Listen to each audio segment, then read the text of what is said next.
ಆತ್ಮೀಯ 10ನೇ ತರಗತಿ ವಿದ್ಯಾರ್ಥಿಗಳೇ, ಎಲ್ರಿಗೂ ನಮಸ್ಕಾರ. ಈ ದಿನದ ತರಗತಿಗೆ ಸ್ವಾಗತ. ವಿದ್ಯಾರ್ಥಿಗಳೇ, ಇವತ್ತಿನ ದಿನದ ತರಗತಿನಲ್ಲಿ ನಿಮ್ಮ ಪರಿಷ್ಕೃತ ಕನ್ನಡ ಪಠ್ಯ ಪುಸ್ತಕದಲ್ಲಿ ಇರ್ತಕ್ಕಂತಹ ಪೂರಕ ಪಾಠ ಶುಕನಾಸನ ಉಪದೇಶ ಅಂತ ಹೇಳಿ ಈ ಒಂದು ಪಾಠದ ಬಗ್ಗೆ ತಿಳಿಸ್ಕೊಡ್ತಾನೆ. ಈ ಹಿಂದೆ ಶುಕನಾಸನ ಉಪದೇಶ ಪಾಠ ಗದ್ಯ ಭಾಗದಲ್ಲಿ ಸೇರ್ಕೊಂಡಿತ್ತು. ಆ ಸಂದರ್ಭದಲ್ಲಿ ನಾನು ಈ ಗದ್ಯದ ಡೀಟೇಲ್ ಆಗಿರ್ತಕ್ಕಂತಹ ವಿವರಣೆಯನ್ನ ಕೊಟ್ಟಿದ್ದೇನೆ. ಆದ್ರೆ ಈಗ ಪೂರಕ ಪಾಠದಲ್ಲಿ ಇಟ್ಟಿರೋದ್ರಿಂದ ಒಂದಷ್ಟು ಚೇಂಜಸ್ ಆಗಿದೆ. ಹಾಗೇನೆ ಪಾಠವನ್ನ ಮೊಟಕುಗೊಳಿಸಿ ಇಟ್ಟಿದ್ದಾರೆ. ಸೊ ಈ ದಿನ ನಾನು ಪೂರಕ ಪಾಠದಲ್ಲಿ ಇರ್ತಕ್ಕಂಥ ಸುಖನಾಶನ ಉಪದೇಶ ಎನ್ನುವ ಪಾಠ ಹಾಗೆ ಅದರ ಅರ್ಥವನ್ನ ಹೇಳ್ತಾ ಹೋಗ್ತೀನಿ. ಬನ್ನಿ, ಶುಕನಾಸನ ಉಪದೇಶ ಪಾಠವನ್ನ ಮಾಡೋದಕ್ಕಿಂತ ಮುಂಚೆ ಶುಕನಾಸ ಯಾರು ಏನು ಅನ್ನೋದನ್ನ ತಿಳಿದುಕೊಳ್ಳೋಣ. ಶುಕನಾಸನ ಉಪದೇಶ ಈ ಪಾಠ ನಿಮ್ಗೆ ಅರ್ಥ ಆಗ್ಬೇಕು ಅಂತ ಹೇಳಿದ್ರೆ ಒಂದಷ್ಟು ಮಾಹಿತಿಯನ್ನ ನೀವು ತಿಳ್ಕೊಂಡಿರ್ಬೇಕಾಗುತ್ತೆ. ಯಾವ್ದದು ಮಾಹಿತಿ ಅಂತ ಹೇಳಿ ನೋಡೋದಾದ್ರೆ, ಮೊದಲನೇದಾಗಿ ಈ ಶುಕನಾಸ ಯಾರು ಅಂತ ಹೇಳಿ ನಾವು ತಿಳಿದುಕೊಳ್ಳೋಣ. ಶುಕನ್ಯಾಸ ಯಾರು ಅಂತ ಹೇಳಿದ್ರೆ ಆತ ಒಬ್ಬ ಹಿರಿಯ ಮಂತ್ರಿ. ಆಗಿನ ಕಾಲದಲ್ಲಿ ರಾಜರ ಆಳ್ವಿಕೆ ಇತ್ತು ಅಲ್ವಾ, ಆ ಸಂದರ್ಭದಲ್ಲಿ ರಾಜರಿಗೆ ಆಡಳಿತದಲ್ಲಿ ನೆರವಾಗುವ ಸಲುವಾಗಿ ಮಂತ್ರಿಗಳಿರ್ತಾ ಇದ್ರು ಅಲ್ವಾ. ಅದೇ ರೀತಿಯಾಗಿ ಇಲ್ಲಿ ಶುಕನಾಸ ಅಂತಕ್ಕಂಥವನು ಒಬ್ಬ ಹಿರಿಯ ಮಂತ್ರಿ, ತುಂಬಾ ಬುದ್ಧಿವಂತ, ರಾಜಕಾರಣ ಚತುರ. ಈತ ಯಾರ ಆಸ್ಥಾನದಲ್ಲಿ ಮಂತ್ರಿಯಾಗಿರ್ತಾನೆ ಅನ್ನೋದನ್ನ ಇವಾಗ ನೋಡೋಣ. ಹಾಗೆ ಶುಕನಾಸನ ಉಪದೇಶ ಅಂದ್ರೆ ಬೋಧನೆ. ಶುಕನಾಸ ಇಲ್ಲಿ ಯಾರಿಗೆ ಬೋಧನೆಯನ್ನ ನೀಡ್ತಾ ಇದ್ದಾನೆ ಅಥವಾ ಯಾರಿಗೆ ಹಿತವಚನಗಳನ್ನ ಹೇಳ್ತಾ ಇದ್ದಾನೆ ಅಂತ ಹೇಳಿ ಕೂಡ ನೋಡ್ತಾ ಹೋಗೋಣ. ಮೊದಲನೇದಾಗಿ ಶುಕನಾಸನ ಉಪದೇಶ ಈ ಒಂದು ಪಾಠವನ್ನ ಯಾವ್ದ್ರಿಂದ ಆಯ್ಕೆ ಮಾಡ್ಕೊಂಡಿದ್ದಾರೆ ಅಂತ ಹೇಳಿ ನೋಡೋದಾದ್ರೆ, ಬಾಣಭಟ್ಟ ರಚನೆ ಮಾಡಿರ್ತಕ್ಕಂತಹ ಕಾದಂಬರಿ ಅಂತಕ್ಕಂತಹ ಒಂದು ಕೃತಿಯಿಂದ ಈ ಶುಕನಾಸನ ಪಾಠವನ್ನ ಆಯ್ಕೆ ಮಾಡ್ಕೊಂಡಿದ್ದಾರೆ. ಇವಾಗ ನಾವು ಆ ಬಾಣಭಟ್ಟ ಯಾರು, ಆತ ಯಾರ ಆಸ್ಥಾನದಲ್ಲಿದ್ದ ಅಂತ ಹೇಳಿ ತಿಳ್ಕೊಳ್ಳೋಣ. ಸಾಮಾನ್ಯ ಶಕ 6ನೇ ಶತಮಾನದಲ್ಲಿ ಕನೌಜ್ನ ರಾಜನಾಗಿದ್ದಂಥವನು ರಾಜ ಹರ್ಷವರ್ಧನ. ಈ ಹರ್ಷವರ್ಧನನ ಆಸ್ಥಾನದಲ್ಲಿ ಇದ್ದಂತಹ ಆಸ್ಥಾನ ಕವಿ ಅಂತ ಹೇಳಿದ್ರೆ ಬಾಣಭಟ್ಟ. ಈ ಬಾಣಭಟ್ಟ ಸಂಸ್ಕೃತದಲ್ಲಿ ಕಾದಂಬರಿ ಅಂತಕ್ಕಂತಹ ಒಂದು ಮಹಾಕಾವ್ಯವನ್ನ ರಚನೆ ಮಾಡ್ದ. ಈ ಕಾದಂಬರಿ ಅಂತಕ್ಕಂತಹ ಮಹಾಕಾವ್ಯದಲ್ಲಿ ಶುಕನಾಸನ ಉಪದೇಶ ಎನ್ನುವ ಒಂದು ಭಾಗ ಬರುತ್ತೆ. ಈ ಶುಕನಾಸನ ಉಪದೇಶ ಅಂತಕ್ಕಂತಹ ಭಾಗದಲ್ಲಿ ಒಬ್ಬ ರಾಜನಾಗ್ತಕ್ಕಂತಹ ವ್ಯಕ್ತಿಗೆ ಎಂತಹ ಗುಣಗಳು ಇರಬೇಕು ಅನ್ನೋದನ್ನ ತಿಳಿಸ್ಕೊಟ್ಟಿದ್ದಾರೆ. ಹಾಗೆ ಈ ಶುಕನಾಸನ ಉಪದೇಶ ಒಬ್ಬ ರಾಜನಾಗ್ತಕ್ಕಂಥವನು ತಿಳಿದಿರ್ಬೇಕಾದಂತಹ ಅಂಶಗಳ ಅಷ್ಟೇ ಅಲ್ಲ, ಈ ಶುಕನಾಸನ ಉಪದೇಶದಲ್ಲಿ ಮನುಷ್ಯರೆಲ್ಲರೂ ಕೂಡ ಪಾಲಿಸಬೇಕಾದಂತಹ ನೀತಿ ಸಂಹಿತೆಯನ್ನ ಇದು ಒಳಗೊಂಡಿದೆ. ನೀತಿ ಸಂಹಿತೆಗಳ ಅಮೂಲ್ಯವಾದ ಒಂದು ಭಂಡಾರ ಅಂತಾನೆ ಹೇಳ್ಬೋದು. ಇವಾಗ ನಿಮಗೆ ಅರ್ಥ ಆಯ್ತು ಅಂತ ಹೇಳಿ ಅನ್ಕೊಳ್ತಾನೆ. ಈ ಶುಕನಾಸನ ಉಪದೇಶ ಅಂತಕ್ಕಂತಹ ಒಂದು ಕಂಟೆಂಟ್ ಏನಿದೆಯಲ್ವಾ, ಇದು ಕಾದಂಬರಿ ಎನ್ನುವ ಒಂದು ಕೃತಿನಲ್ಲಿ ಇರ್ತಕ್ಕಂತಹ ಒಂದು ಕಂಟೆಂಟು. ಈ ಕಾದಂಬರಿ ಅಂತಕ್ಕಂಥ ಕೃತಿಯನ್ನ ಬಾಣಭಟ್ಟ ಸಂಸ್ಕೃತದಲ್ಲಿ ರಚನೆ ಮಾಡಿದ್ದಾನೆ. ಬಾಣಭಟ್ಟ ಹರ್ಷವರ್ಧನ ರಾಜನ ಆಸ್ಥಾನದಲ್ಲಿರ್ತಾನೆ. ಹರ್ಷವರ್ಧನ ಕನೌಜ್ನ ರಾಜನಾಗಿದ್ದ ಸಾಮಾನ್ಯ ಶಕ 6ನೇ ಶತಮಾನದಲ್ಲಿ. ಓಕೆನಾ?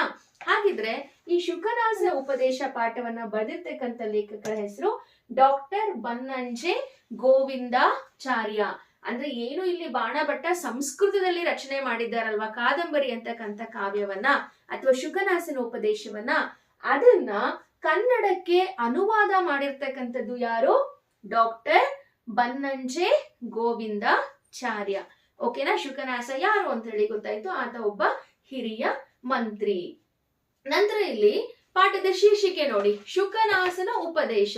ಶುಕನಾಸ ಇಲ್ಲಿ ಯಾರಿಗೆ ಉಪದೇಶವನ್ನ ನೀಡ್ತಾ ಇದ್ದಾನೆ ಅಂತ ಹೇಳಿ ನೋಡೋದಾದ್ರೆ, ಕಾಶ್ಮೀರದ ರಾಜನಾದಂತಹ ತಾರಾಪೀಡ ಅಂತ ಹೇಳಿ, ಆ ರಾಜನ ಹೆಸರು ತಾರಾಪೀಡ ಅಂತ ಹೇಳಿ.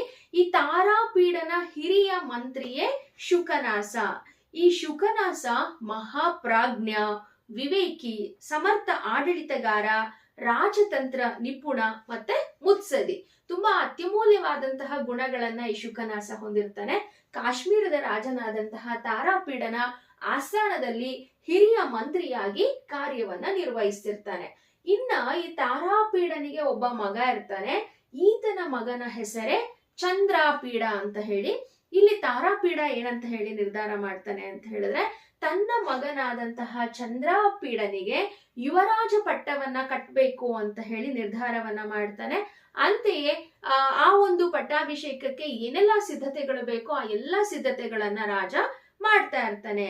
ಅದೇ ಸಂದರ್ಭದಲ್ಲಿ ಪಟ್ಟಾಭಿಷೇಕಕ್ಕಿಂತ ಪೂರ್ವಭಾವಿಯಾಗಿ ಅಂದ್ರೆ ಪಟ್ಟಾಭಿಷೇಕಕ್ಕಿಂತ ಮುಂಚೆ ಈ ತಾರಾಪೀಡನ ಮಗನಾದಂತಹ ಚಂದ್ರಪೀಡ ಏನಿದ್ದಾನಲ್ವಾ, ಆತ ತಮ್ಮ ಆಸ್ಥಾನದ ಹಿರಿಯ ಮಂತ್ರಿಯಾದಂತಹ ಶುಕನಾಸನಲ್ಲಿಗೆ ಬರ್ತಾನೆ. ಶುಕನಾಸನನ್ನ ಸಂದರ್ಶಿಸ್ತಾನೆ. ಆತನ ಬಳಿ ಮಾತನಾಡ್ತಾನೆ. ಏನ್ ಮಾತಾಡ್ತಾನೆ ಅಂತ ಹೇಳಿದ್ರೆ, ರಾಜನಾಗ್ತಕ್ಕಂಥವನು ಹೇಗಿರ್ಬೇಕು, ತನ್ನ ಮುಂದಿನ ಜವಾಬ್ದಾರಿಗಳೇನು ಅನ್ನೋ ವಿಷಯದ ಕುರಿತಾಗಿ ಚರ್ಚಿಸ್ತಾನೆ. ಇದೇ ಸಂದರ್ಭದಲ್ಲಿ ಶುಕನಾಸ ತಾರಾಪೀಡನ ಮಗನಾದಂತಹ ಚಂದ್ರಪೀಡನಿಗೆ ಏನೆಲ್ಲ ಉಪದೇಶವನ್ನ ಮಾಡ್ತಾನೆ ಅನ್ನೋದೇ ಪ್ರಸ್ತುತ ಗದ್ಯ ಭಾಗ. ಇದು ಕೇವಲ ಒಬ್ಬ ಮಂತ್ರಿ ರಾಜನಿಗೆ ನೀಡ್ತಕ್ಕಂತಹ ಉಪದೇಶ ಅಲ್ಲ, ಇದು ಒಂದು ಪ್ರಾಯೋಗಿಕವಾದ ಅನುಭವವನ್ನ ತಂದು ಕೊಡ್ತಕ್ಕಂತಹ ಉಪದೇಶ. ಇದು ಜನಸಾಮಾನ್ಯರಿಗೂ ಅನ್ವಯವಾಗ್ತಕ್ಕಂತಹ ಉಪದೇಶ. ಅರ್ಥ ಆಯ್ತಾ? ಇವಾಗ ಶುಕನಾಸ ಯಾರು ಅಂತ ಹೇಳಿ ಗೊತ್ತಾಯ್ತು. ಹಾಗೆ ಇಲ್ಲಿ ಯಾರು ಯಾರಿಗೆ ಉಪದೇಶವನ್ನ ಮಾಡ್ತಿದ್ದಾರೆ? ಶುಕನಾಸ ರಾಜನಾಗ್ತಾ ಇರ್ತಕ್ಕಂತಹ ಚಂದ್ರಪೀಡನಿಗೆ ಪಟ್ಟಾಭಿಷೇಕವನ್ನ ಮಾಡೋ ಸಂದರ್ಭದಲ್ಲಿ ಅಥವಾ ಅದಕ್ಕಿಂತ ಮುಂಚೆ ಒಂದಷ್ಟು ಹಿತನುಡಿಗಳನ್ನ ಹೇಳ್ತಾ ಇದ್ದಾನೆ. ಇದಿಷ್ಟು ಅಂಶಗಳನ್ನ ತಿಳ್ಕೊಂಡಿದ್ರೆ ಮುಂದಿನ ಪಾಠ ನಿಮ್ಗೆ ಚೆನ್ನಾಗಿ ಅರ್ಥ ಆಗುತ್ತೆ. ಇನ್ನ ನಂತರ ಈ ಒಂದು ಪಾಠವನ್ನ ಬರೆದಿರ್ತಕ್ಕಂತಹ ಲೇಖಕರನ್ನ ನಾವು ನೋಡೋದಾದ್ರೆ, ಮೂಲವಾಗಿ ಶುಕನಾಸನ ಉಪದೇಶ ಅನ್ನೋದು ಕಾದಂಬರಿ ಅಂತಕ್ಕಂಥ ಕಾವ್ಯದಿಂದ ಆಯ್ಕೆ ಮಾಡ್ಕೊಂಡಿದ್ದಾರೆ. ಮೂಲ ಒಂದು ಬಾಣಭಟ್ಟ ರಚನೆ ಮಾಡಿರ್ತಕ್ಕಂತಹ ಸಂಸ್ಕೃತ ಕಾವ್ಯ, ಆದ್ರೆ ಅದನ್ನ ಕನ್ನಡಕ್ಕೆ ಅನುವಾದ ಮಾಡಿರ್ತಕ್ಕಂಥದ್ದು ಡಾಕ್ಟರ್ ಬನ್ನಂಜೆ ಗೋವಿಂದಾಚಾರ್ಯ. ಈಗ ಇವರ ಪರಿಚಯವನ್ನ ನಾನು ಸಂಕ್ಷಿಪ್ತವಾಗಿ ತಿಳಿಸ್ಕೊಡ್ತೀನಿ. ಯಾಕಂತ ಹೇಳಿದ್ರೆ ಪೂರಕ ಪಾಠದಲ್ಲಿ ಕವಿಗಳ ಪರಿಚಯ ಏನ್ ಕೇಳೋದಿಲ್ಲ, ಹಾಗಾಗಿ ಇವ್ರ ಬಗ್ಗೆ ಮಾಹಿತಿ ಇರ್ಲಿ ಅಂತಕ್ಕಂಥ ಉದ್ದೇಶದಿಂದ ತಿಳಿಸ್ಕೊಡ್ತಾ ಇದ್ದೀನಿ. ಡಾಕ್ಟರ್ ಬನ್ನಂಜೆ ಗೋವಿಂದಾಚಾರ್ಯ ಇವರು ಕನ್ನಡದ ಪ್ರಖ್ಯಾತ ಲೇಖಕರಲ್ಲಿ ಒಬ್ಬರಾಗಿದ್ದಾರೆ. ಇವರು 1936 ಆಗಸ್ಟ್ 3ನೇ ತಾರೀಕು ಉಡುಪಿಯಲ್ಲಿ ಜನಿಸಿದರು. ಹಾಗೆಯೇ ಇವರ ತಂದೆ ಹೆಸರು ಏನು ಅಂತ ಹೇಳಿ ನೋಡೋದಾದ್ರೆ, ಇವರ ತಂದೆ ಹೆಸರು ಪಡುಮನ್ನೂರು ನಾರಾಯಣ ಆಚಾರ್ಯ ಅಂತ ಹೇಳಿ. ಹಾಗೆ ಇವರು ಕನ್ನಡ ಸಾಹಿತ್ಯಕ್ಕೆ ಅಪಾರವಾದ ಕೊಡುಗೆಯನ್ನ ನೀಡಿದ್ದಾರೆ. ಇವರು ರಚನೆ ಮಾಡಿರ್ತಕ್ಕಂಥ ಕೃತಿಗಳು ಭಗವಂತನ ನನ್ನುಡಿ, ಬಾಣಭಟ್ಟನ ಕಾದಂಬರಿ, ಮುಗಿಲ ಮಾತು, ನೆನಪಾದಳು ಶಕುಂತಲೆ, ಇನ್ನ ಮುಂತಾದ ಕೃತಿಗಳನ್ನ ಇವರು ರಚನೆ ಮಾಡಿದ್ದಾರೆ. ಇನ್ನ ಇವರ ಸಾಹಿತ್ಯ ಸಾಧನೆಗೆ ಇವರಿಗೆ ಹಲವಾರು ಪ್ರಶಸ್ತಿಗಳು ಬಂದಿದೆ. ಕೇಂದ್ರ ಸಾಹಿತ್ಯ ಅಕಾಡೆಮಿ ಪ್ರಶಸ್ತಿ, ಕನ್ನಡ ರಾಜ್ಯೋತ್ಸವ ಪ್ರಶಸ್ತಿ, ಕರ್ನಾಟಕ ಸಾಹಿತ್ಯ ಅಕಾಡೆಮಿ ಪ್ರಶಸ್ತಿ, ಮಂಗಳೂರು ವಿಶ್ವವಿದ್ಯಾಲಯ ಮತ್ತೆ ಕರ್ನಾಟಕ ಸಂಸ್ಕೃತ ವಿಶ್ವವಿದ್ಯಾಲಯ ಗೌರವ ಡಾಕ್ಟರೇಟ್ ಪದವಿಯನ್ನ ಕೊಟ್ಟಿದೆ. ಇದಿಷ್ಟು ಕೂಡ ಇವರಿಗೆ ಬಂದಿರತಕ್ಕಂತಹ ಪ್ರಶಸ್ತಿಗಳು. ಹಾಗೆಯೇ ಇವರಿಗೆ ಒಂದು ಬಿರುದು ಕೂಡ ಇದೆ. ಏನದು ಬಿರುದು ಅಂತ ಹೇಳಿ ನೋಡೋದಾದ್ರೆ, ವಿದ್ಯಾವಾಚಸ್ಪತಿ ಅಂತ ಹೇಳಿ. ಅವರನ್ನ ನಾವು ಪೂರ್ಣ ಹೆಸರಿನಿಂದ ಕರೆಯೋದಾದ್ರೆ ವಿದ್ಯಾವಾಚಸ್ಪತಿ ಡಾಕ್ಟರ್ ಬನ್ನಂಜೆ ಗೋವಿಂದಾಚಾರ್ಯ ಅಂತ ಹೇಳಿ ಕರಿತೀವಿ. ಇನ್ನ ನಂತರ ಈ ಒಂದು ಪಾಠವನ್ನ ಕಾದಂಬರಿ ಎನ್ನುವ ಕೃತಿಯಿಂದ ಆಯ್ಕೆಯನ್ನ ಮಾಡಿಕೊಳ್ಳಲಾಗಿದೆ. ಇದಿಷ್ಟು ಲೇಖಕರಾದಂತಹ ಬನ್ನಂಜೆ ಗೋವಿಂದಾಚಾರ್ಯ ಅವರ ಕಿರು ಪರಿಚಯ ಅಂತಾನೆ ಹೇಳ್ಬೋದು. ಇವಾಗ ಪಾಠದ ಪ್ರವೇಶ ಭಾಗವನ್ನ ನೋಡ್ತಾ ಹೋಗಿ ಅಲ್ಲಿ ಓದ್ಬಿಟ್ಟು ಅರ್ಥವನ್ನ ಹೇಳ್ತಾ ಹೋಗ್ತೀನಿ. ಪಾಠ ಶುಕನಾಸನ ಉಪದೇಶ. ಲೇಖಕರು ಬನ್ನಂಜೆ ಗೋವಿಂದಾಚಾರ್ಯ. ಪ್ರವೇಶ. ಹಣವು ಅನರ್ಥಗಳನ್ನ ಸೃಷ್ಟಿಸುತ್ತದೆ ಎಂಬುದನ್ನ ಹಲವು ಮಹಾತ್ಮರು ಹೇಳಿದ್ದಾರೆ. ಹಣವು ತಾನಾಗಿ ಅನರ್ಥಗಳನ್ನ ಮಾಡುತ್ತದೆಯೇ? ಇಲ್ಲ. ಅದು ಯಾರ ಬಳಿಯಾದರೂ ಸಂಚಯವಾದಾಗ ಅವರಿಗೊಂದು ಹುಸಿ ಹಮ್ಮು ಆವರಿಸಿಕೊಳ್ಳುತ್ತದೆ. ದುಡ್ಡಿನಿಂದ ಏನನ್ನು ಬೇಕಾದರೂ ಕೊಳ್ಳಬಲ್ಲೆ, ಯಾರನ್ನಾದರೂ ತನ್ನ ಅಡಿಯಾಳಾಗಿಸಬಲ್ಲೆ, ಹೇಗೆ ಬೇಕಾದರೂ ಬದುಕಬಲ್ಲೆ ಎಂಬ ಅಹಂಕಾರ ಹುಟ್ಟುತ್ತದಲ್ಲ, ಅದು ಅನರ್ಥಗಳನ್ನ ಸೃಷ್ಟಿಸುತ್ತದೆ. ನೋಡಿ, ನಾವೆಲ್ಲ ಸುಮಾರು ಜನ ಏನ್ ಅನ್ಕೊಳ್ತೀವಿ, ಹಣ ಅನ್ನೋದು ಅನರ್ಥಗಳನ್ನ ಸೃಷ್ಟಿ ಮಾಡುತ್ತೆ ಅಂತ ಹೇಳ್ತೀವಿ. ಹಣ ಎನ್ನುವುದು ಅನರ್ಥಗಳನ್ನ ಸೃಷ್ಟಿ ಮಾಡುತ್ತೆ ಅಂತ ಹೇಳಿ ಅನೇಕ ಮಹಾತ್ಮರು ನಮ್ಗೆ ಹೇಳಿದ್ದಾರೆ. ಯಾವ ಮನುಷ್ಯನ ಹತ್ರ ಹಣ ಬರುತ್ತೋ ಆ ಮನುಷ್ಯ ಕೆಟ್ಟು ಹೋಗ್ತಾನೆ, ಹಣದಿಂದಾನೇ ಹಲವಾರು ಬದಲಾವಣೆಗಳು ಆತನಲ್ಲಿ ಆಗುತ್ತೆ ಅಂತ ಹೇಳಿ ಹಲವಾರು ಮಹಾತ್ಮರು ಹೇಳಿದ್ದಾರೆ. ಆದ್ರೆ ನಾವು ಕೂಲಂಕುಷವಾಗಿ ನೋಡೋದಾದ್ರೆ, ಹಣ ಅಂತಕ್ಕಂಥದ್ದು ಅನರ್ಥಗಳನ್ನ ಮಾಡುತ್ತಾ? ಖಂಡಿತ ಹಣ ಅನರ್ಥಗಳನ್ನ ಸೃಷ್ಟಿ ಮಾಡೋದಿಲ್ಲ. ಆ ಹಣ ಯಾವ ಕೈಗೆ ಬರುತ್ತೋ, ಯಾರ ಮನುಷ್ಯರ ಬಳಿ ಇರುತ್ತೋ ಆ ಮನುಷ್ಯ ಅನರ್ಥಗಳನ್ನ ಸೃಷ್ಟಿ ಮಾಡ್ತಾನೆ. ಉದಾಹರಣೆ, ಹಣ ಯಾವ್ದಾದ್ರು ಒಬ್ಬ ವ್ಯಕ್ತಿಯ ಕೈಗೆ ಬಂದ ತಕ್ಷಣ ಆತನಲ್ಲಿ ಒಂದು ಹಮ್ಮು, ಅಹಂಕಾರ ಬಂದು ಆವರಿಸ್ಕೊಳ್ಳುತ್ತೆ. ಎಂತ ಅಹಂಕಾರ? ನನ್ನ ಹತ್ರ ದುಡ್ಡಿದೆ, ನಾನು ಏನ್ ಬೇಕಾದ್ರೂ ಕೊಂಡ್ಕೋಬಹುದು, ನಾನು ಯಾರನ್ನ ಬೇಕಾದ್ರೂ ಅಡಿಯಾಳಾಗಿ ಇಟ್ಕೋಬಹುದು, ನಾನು ಹೇಗ್ ಬೇಕಾದ್ರೂ ಬದುಕಬಹುದು ಎನ್ನೋ ಅಹಂಕಾರ ಹುಟ್ಟುತ್ತೆ. ಈಗ ಹಾಗೆ ಅಲ್ವಾ, ಅದೇನೋ ಒಂದ್ ಗಾದೆ ಹೇಳ್ತಾರೆ ನೋಡಿ, ಅಲ್ಪನ್ಗೆ ಐಶ್ವರ್ಯ ಬಂದ್ರೆ ಅರ್ಧ ರಾತ್ರಿಲಿ ಕೊಡೆ ಹಿಡ್ದ ಅಂತ ಹೇಳ್ತಾರೆ ಅಲ್ವಾ. ಅದೇ ರೀತಿ ಯಾವ ವ್ಯಕ್ತಿಯ ಹತ್ರ ಹಣ ಬರುತ್ತೋ ಆ ವ್ಯಕ್ತಿಯಲ್ಲಿ ಅಹಂಕಾರ ಮೂಡುತ್ತೆ. ಅದ್ರ ಜೊತೆ ನಾನೇ, ನನ್ನದು ಅಂತಕ್ಕಂತಹ ಒಂದು ಸ್ವಾರ್ಥ ಬೆಳೆಯುತ್ತೆ. ಹಾಗೇನೆ ದುಡ್ಡಿದ್ರೆ ಸಾಕು, ಏನ್ ಬೇಕಾದ್ರೂ ಕೊಂಡ್ಕೋಬಹುದು, ಯಾರನ್ ಬೇಕಾದ್ರೂ ನನ್ನ ಕೈ ಕೆಳಗಡೆ ಕೆಲ್ಸಕ್ಕೆ ಇಟ್ಕೋಬಹುದು, ನಾನು ಹೇಗ್ ಬೇಕಾದ್ರೂ ಬದುಕಬಹುದು ಅಂತಕ್ಕಂತಹ ಒಂದು ಅಹಂಕಾರ ಹುಟ್ಟುತ್ತೆ. ಸೊ ಅದು ಅನರ್ಥಗಳನ್ನ ಸೃಷ್ಟಿ ಮಾಡುತ್ತೆ. ಈ ರೀತಿಯ ಅಹಂಕಾರ, ಈ ರೀತಿಯ ಹಮ್ಮು ಏನಿದೆಯಲ್ವಾ, ಇದು ಅನರ್ಥಗಳನ್ನ ಸೃಷ್ಟಿ ಮಾಡುತ್ತೆ ಹೊರತು ಸ್ವತಃ ಹಣ ಯಾವತ್ತು ಅನರ್ಥಗಳನ್ನ ಸೃಷ್ಟಿ ಮಾಡೋದಿಲ್ಲ. ಸಂಪತ್ತು, ದುಡ್ಡು, ಅಧಿಕಾರ, ಭೂಮಿಯ ಒಡೆತನ ಇವೆಲ್ಲ ಯಾವುದೂ ತನ್ನದಲ್ಲ. ತಾನು ಅಲ್ಲಿ ಅವೆಲ್ಲದರ ಮೇಲ್ವಿಚಾರಕನಾಗಿ ಕೂತಿದ್ದೇನಷ್ಟೇ ಎಂಬ ವಿವೇಕ ಅರಸನಿಗೆ ಇರಬೇಕು. ನೋಡಿ, ಇಲ್ಲಿ ನಂತರ ಇಲ್ಲಿ ರಾಜನಿಗೆ ಇರಬೇಕಾದಂತಹ ಗುಣಗಳನ್ನ ಹೇಳ್ತಾ ಇದ್ದಾರೆ. ಏನಕ್ಕೆ ರಾಜನಿಗೆ ಇರ್ಬೇಕಾದಂತಹ ಗುಣ ಅಂತ ಹೇಳಿದ್ರೆ, ರಾಜ ತುಂಬಾ ಶ್ರೀಮಂತ, ಶಕ್ತಿವಂತ, ಶೌರ್ಯವಂತ, ಅನೇಕ ಜನರು ರಾಜ ಹೇಳಿದಂತ ಮಾತುಗಳನ್ನೆಲ್ಲ ಕೇಳ್ತಾರೆ ಅಲ್ವಾ.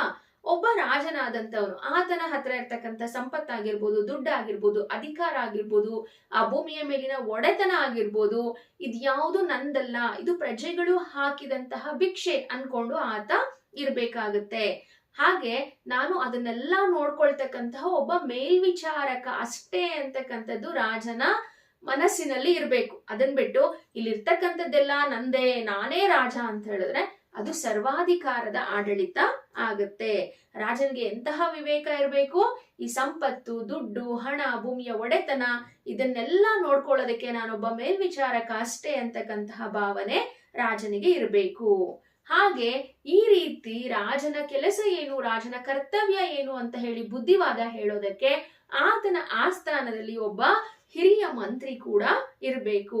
ಇಲ್ಲ ರಾಜನ್ಗೆ ಯಾರು ಬುದ್ಧಿನೇ ಹೇಳಲಿಲ್ಲ ಅಂದ್ರೆ ಆನೆ ನಡೆದಿದ್ದೇ ಹಾದಿ ಅಂತಾರಲ್ಲ, ಹಂಗೆ ರಾಜ ಏನು ಕಾನೂನುಗಳನ್ನ ಮಾಡ್ತಾನೋ ಅದೇ ಕಾನೂನು, ಈ ರೀತಿ ಆಗ್ಬಿಡುತ್ತೆ. ಹಾಗಾಗಿ ಈ ಒಂದು ಪಾಠದಲ್ಲಿ ಏನ್ ಹೇಳ್ತಿದ್ದಾರೆ, ಒಬ್ಬ ರಾಜನಿಗೆ ಉತ್ತಮವಾದಂತಹ ಸಲಹೆ ಸೂಚನೆಗಳು ಅಗತ್ಯ ಇರುತ್ತೆ. ಅದಕ್ಕೆ ಆಸ್ಥಾನದಲ್ಲಿ ಒಬ್ಬ ಒಳ್ಳೆಯ ಮಂತ್ರಿ ಇರಬೇಕು ಅಂತ ಹೇಳ್ತಿದ್ದಾರೆ. ಹಾಗೆ ಈ ಒಂದು ಪಾಠದಲ್ಲಿ ಯುವರಾಜನ ಪಟ್ಟಾಭಿಷೇಕಕ್ಕೆ ಸಿದ್ಧತೆಯನ್ನ ನಡೆಸಲಾಗಿದೆ. ಯುವರಾಜನಾಗೋದಕ್ಕೆ ಹೊರಟಿರೋದು ಯಾರು? ಇಲ್ಲಿ ಚಂದ್ರಾಪೀಡ. ಆ ಚಂದ್ರಾಪೀಡ ರಾಜನಾದ ನಂತರ ಹೇಗಿರ್ಬೇಕು ಅನ್ನೋ ಉಪದೇಶವನ್ನ ನೀಡ್ತಾ ಇರೋರು ಯಾರು? ಶುಕನಾಸ. ಶುಕನಾಸ ಒಬ್ಬ ಹಿರಿಯ ಮಂತ್ರಿ. ಒಬ್ಬ ಹಿರಿಯ ಮಂತ್ರಿ ಯಾವ ರೀತಿ ಉಪದೇಶವನ್ನ ರಾಜನಾಗ್ತಕ್ಕಂಥವನಿಗೆ ನೀಡ್ತಾ ಇದ್ದಾರೆ ಅನ್ನೋದೇ ಪ್ರಸ್ತುತ ಪಾಠ. ನೋಡ್ಕೊಳ್ಳಿ. ಉಪದೇಶದ ನುಡಿಯನ್ನಾಡಬೇಕಾದರೂ ನಿನ್ನಂತವರನ್ನು ಮಾತ್ರವೇ ಆಯ್ದುಕೊಳ್ಳಬೇಕು. ಏಕೆಂದರೆ ನಿರ್ಮಲವಾದ ಚಿತ್ತ ಮಾತ್ರವೇ ಉಪದೇಶ ಗುಣವನ್ನ ಗ್ರಹಿಸಬಲ್ಲದು. ಸ್ಫಟಿಕ ಮಣಿಯಲ್ಲಿ ಮಾತ್ರವೇ ಚಂದ್ರನ ಬೆಳಕು ಪ್ರತಿಬಿಂಬಿತವಾಗಬಲ್ಲದು. ನೋಡಿ, ಇಲ್ಲಿ ಶುಕನಾಸ ಚಂದ್ರಾಪೀಡನಿಗೆ ಹೇಳ್ತಕ್ಕಂತಹ ಮಾತು.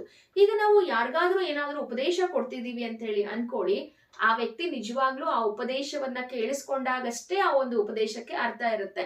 ಆ ವ್ಯಕ್ತಿ ಉಪದೇಶವನ್ನ ಕೇಳಿಸ್ಕೊಂಡಿಲ್ಲ ಅಂತ ಹೇಳಿದ್ರೆ ನಾವು ಎಷ್ಟು ಹೇಳಿದ್ರು ಕೂಡ ಅದು ವ್ಯರ್ಥ ಅಲ್ವಾ. ಹಾಗಾಗಿ ಇಲ್ಲಿ ಶುಕನಾಸ ಏನ್ ಹೇಳ್ತಿದ್ದಾನೆ, ನಾವು ಉಪದೇಶದ ನುಡಿಯನ್ನ ಯಾರ ಮುಂದಾದ್ರೂ ಆಡ್ತೀವಿ ಅಂದ್ರೂ ಕೂಡ ನಮ್ಮ ಮುಂದೆ ಉಪದೇಶ ಕೇಳುವಂತರ್ನೇ ನಾವು ಆಯ್ಕೆ ಮಾಡ್ಕೋಬೇಕು. ಯಾಕೆ ಅಂತ ಹೇಳಿದ್ರೆ, ಯಾರ ಮನಸ್ಸು, ಯಾರ ಚಿತ್ತ ಅಂದ್ರೆ ಮನಸ್ಸು, ಯಾರ ಮನಸ್ಸು ನಿರ್ಮಲವಾಗಿರುತ್ತೋ ಅಂತಹ ವ್ಯಕ್ತಿ ಮಾತ್ರ ಉಪದೇಶದ ಗುಣಗಳನ್ನ ಗ್ರಹಿಸ್ತಾನೆ. ಏನ್ ಹೇಳ್ತಾರೋ ಅದನ್ನ ಕಲ್ತ್ಕೊಂತಾನೆ, ಕೇಳ್ತಾನೆ. ಆದ್ರೆ ಯಾವ ವ್ಯಕ್ತಿಗೆ ಆಸಕ್ತಿ ಇರೋದಿಲ್ವೋ ಆತ ಅದನ್ನ ಕೇಳಿಸ್ಕೊಳ್ಳೋಕ್ಕೂ ಹೋಗೋದಿಲ್ಲ, ಆತ ಅದನ್ನ ಅಳವಡಿಕೆ ಮಾಡ್ಕೊಳ್ಳೋದಕ್ಕೂ ಹೋಗೋದಿಲ್ಲ. ಹಾಗಾಗಿ ಉಪದೇಶ ಮಾಡುವಾಗ ಚಿತ್ತಗೊಟ್ಟು ಕೇಳ್ತಾ ಇರ್ಬೇಕು. ಆಗ ಮಾತ್ರ ನಮಗೆ ಅರ್ಥ ಆಗತ್ತೆ ಜೀವನ ಅಂದ್ರೆ ಏನು ಅಂತ ಹೇಳಿ. ಹೇಗೆ ಉಪದೇಶದ ನುಡಿಯನ್ನ ಚಿತ್ತಗೊಟ್ಟು ಕೇಳ್ತಾರಲ್ವಾ, ಆಗ ಮಾತ್ರ ಅವರು ಹೇಳಿದಂತಹ ಗುಣಗಳನ್ನ ನಾವು ಗ್ರಹಿಸೋದಕ್ಕೆ ಸಾಧ್ಯ ಆಗುತ್ತೆ. ಅದಕ್ಕೆ ಒಂದು ಉದಾಹರಣೆಯನ್ನ ಕೊಟ್ಟಿದ್ದಾರೆ. ಸ್ಫಟಿಕ ಮಣಿಯಲ್ಲಿ ಮಾತ್ರವೇ ಚಂದ್ರಮನ ಬೆಳಕು ಪ್ರತಿಬಿಂಬಿತವಾಗಬಲ್ಲದು. ಸ್ಫಟಿಕದ ಮಣಿ ಅಂತ ಹೇಳಿದ್ರೆ ಪಾರದರ್ಶಕವಾದ ಬಿಳಿಯ ಬಣ್ಣದ ಒಂದು ಮಣಿ, ಒಂದು ಕಲ್ಲು. ಆ ಕಲ್ಲಿನಿಂದ ಒಂದು ಮಣಿಯನ್ನ ಮಾಡಿರ್ತಾರೆ. ಅದನ್ನ ಬೆಳಕಿನ ಮುಂದೆ ಹಿಡಿದಾಗ ಏನಾಗುತ್ತೆ, ಅದು ಟ್ರಾನ್ಸ್ಪರೆಂಟ್ ಆಗಿರೋದ್ರಿಂದ ಆ ಕಡೆ ಇರ್ತಕ್ಕಂಥ ಬೆಳಕು ಈ ಕಡೆ ಬರುತ್ತೆ ಅಲ್ವಾ. ಹೀಗೆ ಉಪದೇಶವನ್ನ ಕೇಳ್ತಕ್ಕಂತಹ ವ್ಯಕ್ತಿಗೆ ಉಪದೇಶದ ಮೇಲೆ ಗೌರವ ಇದ್ದಾಗ ಮಾತ್ರ ಏನಾಗುತ್ತೆ, ಅದು ಪ್ರಯೋಜನಕ್ಕೆ ಬರುತ್ತೆ. ಉದಾಹರಣೆ ಏನು ಅಂತ ಹೇಳಿದ್ರೆ, ಸ್ಫಟಿಕ ಮಣಿನಲ್ಲಿ ಮಾತ್ರವೇ ನಾವು ಚಂದ್ರಮನ ಬೆಳಕನ್ನ, ಚಂದ್ರಮನ ಬೆಳಕು ಪ್ರತಿಬಿಂಬಿತ ಆಗೋದನ್ನ ಹೇಗ್ ನೋಡ್ತೀವೋ ಹಾಗೆ ಒಬ್ಬ ಒಳ್ಳೆ ವ್ಯಕ್ತಿ ಅಷ್ಟೇನೆ ಉಪದೇಶವನ್ನ ಕೇಳೋದಕ್ಕೆ ಅರ್ಹನಾಗಿರ್ತಾನೆ. ಆತ ಅಷ್ಟೇ ಉಪದೇಶಗಳನ್ನ ಅನುಸರಿಸ್ತಾನೆ ಅಂತೇಳಿ ಇಲ್ಲಿ ಹೇಳ್ತಿದ್ದಾರೆ. ಗುರುವಾಣಿ ಎಷ್ಟು ಪರಿಶುದ್ಧವಾದರೂ ಮೂರ್ಖನ ಕಿವಿಗೆ ಅದು ಒಂದು ಹೊರೆ. ಗುರುವಾಣಿ ಅಂತ ಹೇಳಿದ್ರೆ ನಮಗಿಂತ ಹಿರಿಯ ವ್ಯಕ್ತಿಗಳು, ಇಲ್ಲಿ ಮಂತ್ರಿಗಳು ಅಂತನಾದ್ರೂ ತಗೋಬಹುದು, ಪೋಷಕರು ಅಂತನಾದ್ರೂ ತಗೋಬಹುದು, ತಂದೆ ತಾಯಿಗಳು ಅಂತನಾದ್ರೂ ತಗೋಬಹುದು, ಯಾವ ರೀತಿ ಬೇಕಾದ್ರೂ ತಗೋಬಹುದು. ಗುರುವಾಣಿ ಅಂತಕ್ಕಂಥದ್ದು ಎಷ್ಟೇ ಪರಿಶುದ್ಧವಾಗಿರ್ಲಿ, ಎಷ್ಟೇ ಒಳ್ಳೆ ಅಂಶಗಳನ್ನ ಒಳಗೊಂಡಿರ್ಲಿ, ಅದು ಮೂರ್ಖರಿಗೆ ಇಷ್ಟ ಆಗೋದಿಲ್ಲ. ಅಯ್ಯೋ ಏನಪ್ಪಾ ಹೇಳ್ತಾರೆ ಅನ್ನೋ ರೀತಿ ಆಗುತ್ತೆ. ಮೂರ್ಖರ ಕಿವಿಗೆ ಅದು ಹೇಗನ್ಸುತ್ತೆ, ಭಾರ ಅನ್ಸುತ್ತೆ. ಅಯ್ಯೋ ನನಗೆ ಕೇಳಕ್ಕೆ ಇಂಟ್ರೆಸ್ಟ್ ಇಲ್ಲ, ಯಾಕೆ ಇವ್ರು ಈ ತರ ಹೇಳ್ತಾರೆ ಅಂತ ಹೇಳಿ ಅದು ಒಂದು ಹೊರೆ ಅಂತ ಹೇಳಿ ಅನ್ಸುತ್ತೆ. ಅಂತವ್ರನ್ನೇನಾದ್ರೂ ನಾವು ಬಲವಂತವಾಗಿ ಕೂರಿಸ್ಕೊಂಡು ಏನಾದ್ರೂ ಉಪದೇಶ ಮಾಡಕ್ ಹೋಗಿ ಅವಾಗ ಅವರ ಮನಸ್ಸಿನ ಭಾವನೆ ಹೇಗಿರುತ್ತೆ ಅಂದ್ರೆ, ಅಂತವರ ಕಿವಿ ಒಳಗಡೆ ಹಿತವಚನ ಏನಾದ್ರೂ ಹೋಗಿ ಹೊಕ್ಕೊಳ್ತು ಅಥವಾ ಹೋಗಿ ಕೇಳಿಸ್ತು ಅಂದ್ರೆ ಅವ್ರು ಹೇಗ್ ಸಂಕಟ ಪಡ್ಕೊಳ್ತಾರೆ ಅಂದ್ರೆ, ತಿಳಿ ನೀರು ಹೊಕ್ಕಂತೆ ಸಂಕಟ ಪಟ್ಟುಕೊಳ್ಳುತ್ತಾರೆ.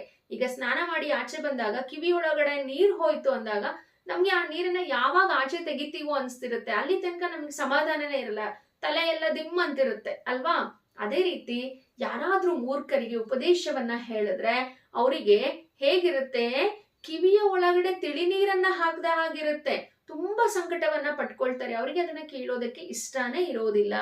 ಆದ್ರೆ ಉತ್ತಮ ಜನರಿಗೆ, ಸಜ್ಜನರಿಗೆ, ಯಾರು ಉಪದೇಶವನ್ನ ಇಷ್ಟ ಪಡ್ತಾರೋ ಅಂತಹ ವ್ಯಕ್ತಿಗಳಿಗೆ ಗುರುವಚನ ಅಂತಕ್ಕಂಥದ್ದು ಒಂದು ಆಭರಣ.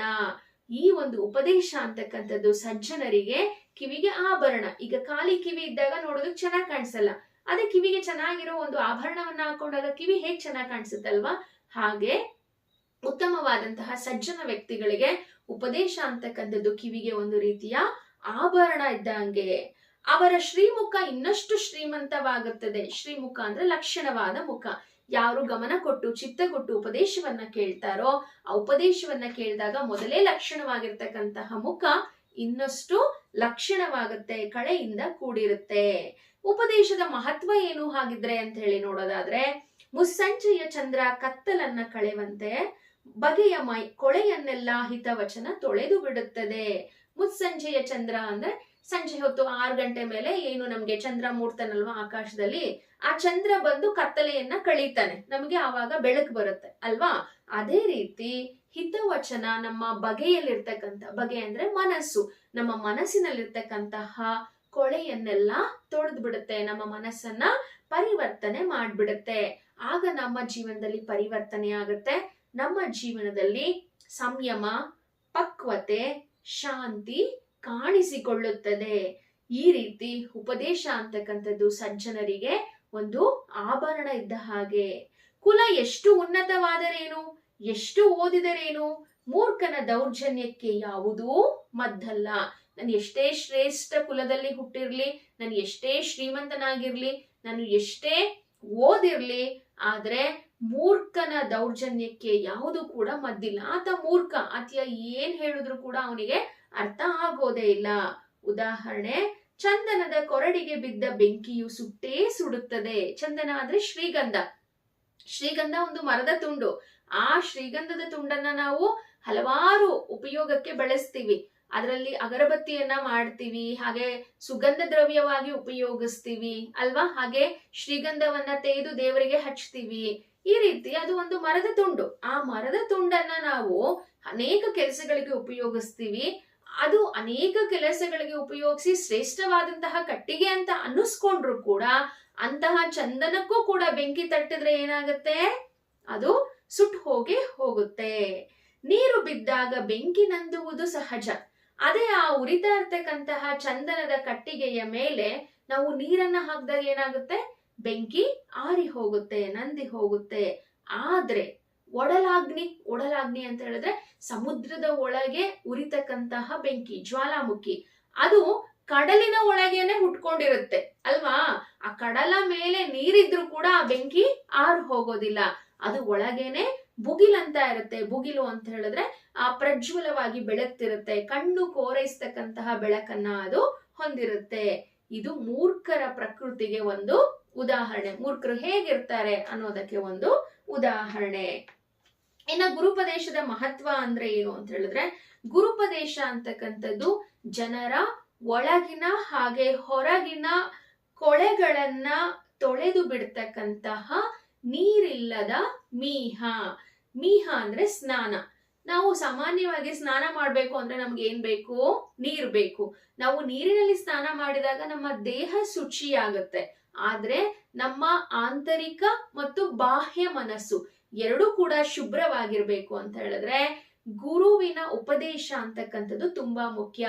ಯಾರು ಗುರುವಿನ ಉಪದೇಶವನ್ನ ಕೇಳಿಸ್ಕೊಂಡು ಅದನ್ನ ಅನುಸರಣೆ ಮಾಡ್ತಾನಲ್ವಾ, ಅಂತವನು ನೀರಿಲ್ಲದ ಮೇಹವನ್ನ ಮಾಡಿದ ಹಾಗೆ ಆತನ ಮನಸ್ಸು ಖಂಡಿತ ಶುದ್ಧವಾಗುತ್ತೆ. ತಲೆ ನರೆಯದೆ ಮೈ ಸುಕ್ಕುಗಟ್ಟದೆ ಮೂಡುವ ಮುಪ್ಪು. ಯಾರು ಉಪದೇಶವನ್ನ ಚೆನ್ನಾಗಿ ಕಲ್ತ್ಕೊಳ್ತಾನಲ್ವಾ, ಆತನ ಜೀವನದಲ್ಲಿ ಆತ ಎಂತಹ ಅನುಭವವನ್ನ ಹೊಂದಿರ್ತಾನೆ ಅಂತ ಹೇಳಿದ್ರೆ, ನಮಗೆ ತಲೆ ನರಿಯದು ಅಂತ ಹೇಳಿದ್ರೆ ಬಿಳಿ ಕೂದಲ ಆಗದೇನೆ ಮೈ ಸುಕ್ಕುಗಟ್ಟದೆ ಬರ್ತಕ್ಕಂತಹ ಒಂದು ವೃದ್ಧಾಪ್ಯ ತರ. ಅಂದ್ರೆ ನಮ್ಗೆ ಏಜ್ ಆಗಿರಲ್ಲ, ಆದ್ರೆ ಅಷ್ಟು ಅನುಭವಗಳನ್ನ ನಾವು ಪಡೆದುಕೊಂಡಿರ್ತೀವಿ. ಈ ರೀತಿ ಗುರುಪದೇಶ ಅಂತಕ್ಕಂಥದ್ದು ಮಹತ್ವವಾದದ್ದು. ಬೊಜ್ಜು ಬೆಳೆಯದೆ ಬರುವ ಗುರುತ್ವ. ಗುರುತ್ವ ಅಂದ್ರೆ ಶಕ್ತಿ. ಯಾರು ಗುರುಪದೇಶವನ್ನ ನೀಟಾಗಿ ಕೇಳಿಸ್ಕೊಂಡಿರ್ತಾನೋ ಆತನಲ್ಲಿ ಒಂದು ಶಕ್ತಿ ಇರುತ್ತೆ. ಅದು ಎಂತಹ ಶಕ್ತಿ? ಈಗ ಸಾಮಾನ್ಯವಾಗಿ ಬೊಜ್ಜೆಲ್ಲ ಬೆಳೆಸ್ಕೊಂಡು ತುಂಬಾ ದಪ್ಪ ದಪ್ಪ ಇರ್ತಾರೆ ನೋಡಿ, ಅವ್ರಿಗೆಲ್ಲ ನಾವು ತುಂಬಾ ಜಾಸ್ತಿ ಶಕ್ತಿ ಇದೆ ಅಂತ ಹೇಳಿ ಅನ್ಕೊಳ್ತೀವಿ. ಆದ್ರೆ ಅದು ಬೊಜ್ಜಷ್ಟೇ, ಅವರಿಗೆ ಜಾಸ್ತಿ ಶಕ್ತಿ ಇರೋದಿಲ್ಲ. ಅದೇ ರೀತಿ ಗುರುಪದೇಶ ಅಂತಕ್ಕಂಥದ್ದು ಸುಮ್ನೆ ಮೈ ದಪ್ಪಗಾಗದೆ ಬೊಜ್ಜು ಬೆಳಿದೇನೆ ಬರ್ತಕ್ಕಂತಹ ಒಂದು ಗುರುತ್ವ ಇದ್ದ ಹಾಗೆ, ಶಕ್ತಿ ಇದ್ದ ಹಾಗೆ. ಹಾಗೇನೆ ಬಂಗಾರವಿಲ್ಲದೆ ಮಾಡಿದ ಒಂದು ಕಿವಿಯ ಓಲೆ. ಈಗ ಸಾಮಾನ್ಯವಾಗಿ ಓಲೆ ಅಂದ್ರೆ ಬಂಗಾರದಲ್ಲಿ ಮಾಡ್ತಾರೆ, ಅದು ಆ ಬೆಲೆ ಬಾಳ್ತಕ್ಕಂತಹ ಒಂದು ಓಲೆ. ಆದ್ರೆ ಗುರುಪದೇಶ ಅಂತಕ್ಕಂಥದ್ದು ಎಷ್ಟು ಬೆಲೆ ಉಳ್ಳದ್ದು ಅಂತ ಹೇಳಿದ್ರೆ ಅದನ್ನ ಬೆಲೆ ಕಟ್ಟಕ್ಕೆ ಆಗಲ್ಲ. ಅದು ಬಂಗಾರ ಇಲ್ದೇನೆ ಮಾಡಿರ್ತಕ್ಕಂತಹ ಒಂದು ಕಿವಿಯ ಓಲೆ. ಪಂಜು ಇಲ್ಲದೆ ಬೆಳಗುವ ಬೆಳಕು. ಪಂಜು ಅಂದ್ರೆ ಬೆಂಕಿ. ಸಾಮಾನ್ಯವಾಗಿ ನಾವು ಒಂದು ದೀಪ ಹಚ್ಚಬೇಕು ಅಂದ್ರೆ ನಮಗೆ ಬೆಂಕಿ ಬೇಕು. ಆದ್ರೆ ಗುರುಪದೇಶ ಅಂತಕ್ಕಂಥದ್ದು ಪಂಜು ಇಲ್ದೇನೆ ಬೆಳಕನ್ನ ಕೊಡುತ್ತೆ ನಮಗೆ. ಈ ರೀತಿ ಗುರುಪದೇಶ ಅಂತಕ್ಕಂಥದ್ದು ಉದ್ವೇಗ ಭರಿಸದ ಜಾಗರಣೆ. ಉದ್ವೇಗ ಅಂದ್ರೆ ಭಯ. ಈಗ ಸಾಮಾನ್ಯವಾಗಿ ರಾತ್ರಿ ಹೊತ್ತು ಕೆಟ್ಟ ಕನ್ಸು ಬಿದ್ದಾಗ ನಮ್ಗೆ ಜಾಗರಣೆ, ಅವತ್ತು ನಿದ್ದೆನೆ ಬರೋದಿಲ್ಲ. ಆದ್ರೆ ಗುರುಪದೇಶ ಹೇಗಿರುತ್ತೆ ಅಂತ ಹೇಳಿದ್ರೆ ನಮ್ಮಲ್ಲಿ ಅದು ಭಯವನ್ನ ಉಂಟು ಮಾಡೋದೇ ಇಲ್ಲ. ನಾವು ಎಚ್ಚರವಾಗಿದ್ರು ಕೂಡ ನಮಗೆ ಭಯ ಅಂತಕ್ಕಂಥದ್ದು ಆಗೋದೇ ಇಲ್ಲ.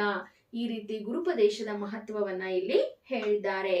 ಇನ್ನ ನಂತರ ನೋಡಿ, ಎಲ್ಲಕ್ಕಿಂತ ರಾಜರುಗಳಿಗೆ ಈ ಮಾತು ಮುಖ್ಯ.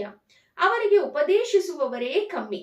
ರಾಜರ ಬಾಯಿಂದ ಉದುರಿದ್ದೆಲ್ಲ ಅಣಿಮುತ್ತು ಎಂದು ಅದನ್ನೇ ಮರುನುಡಿದು ಬಾಳುವ ಹೌದು ಬಸವಗಳೇ ಹೆಚ್ಚು.